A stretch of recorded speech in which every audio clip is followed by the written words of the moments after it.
ഈ തീവ്ര ഹിന്ദുത്വവാദി ഇസ്ലാമിക പേരിൽ എന്തെങ്കിലും പ്രകോപനപരമായ കമൻ്റ് ഇടും. ഇതേപോലെ തീവ്ര ഇസ്ലാമിസ്റ്റ് ഹിന്ദു പേരിൽ എന്തെങ്കിലും പ്രകോപനപരമായ കമൻ്റ് ഇടും.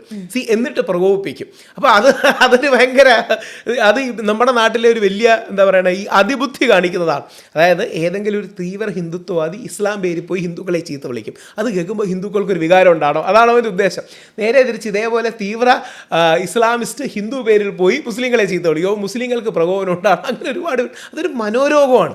അത് യഥാർത്ഥത്തിൽ ഒരു ആഴത്തിലേറിയുള്ളൊരു മനോരോഗമാണ്. അതിൻ്റെ വലിയൊരു എക്സാമ്പിളായിട്ട് ഇതേപോലെ ഞാൻ ദേശീയ മാധ്യമങ്ങൾ വളരെ സെൻസിറ്റീവായ ചർച്ചയ്ക്ക് ഇരിക്കുമ്പോൾ എന്തോ പറഞ്ഞപ്പോൾ ഒരു ക്രിസ്ത്യാനി ഒരു മുസ്ലിം അതിമോശമായിട്ട് യേശു ക്രിസ്തുവിനെ അമ്മ മേരിയെക്കുറിച്ച് പറയുന്നൊരു കമൻറ്റ് ഇത് കണ്ടൊരു ക്രിസ്ത്യാനി പറഞ്ഞു എന്നോട് നാഷണൽ മീഡിയ വർക്ക് ചെയ്യുന്ന ഒരാൾ, കണ്ടില്ലേ നമ്മുടെ യേശു ക്രിസ്തുവിനെ അമ്മ മേരിയെ പറഞ്ഞു. ഞാൻ പറഞ്ഞു, ഒരിക്കലും ഒരു മുസ്ലിമിന് ഇത് ചെയ്യാൻ കഴിയില്ല. വേറൊന്നും കൊണ്ടല്ല, പരിശുദ്ധ ഖുറാനിൽ പരാമർശിച്ചിരിക്കുന്ന ഏക വനിതാ രത്നം യേശു ക്രിസ്തുവിൻ്റെ അമ്മ മേരിയാണ്. ഒരു ചാപ്റ്റർ തന്നെ മേരിയെക്കുറിച്ചുണ്ട്.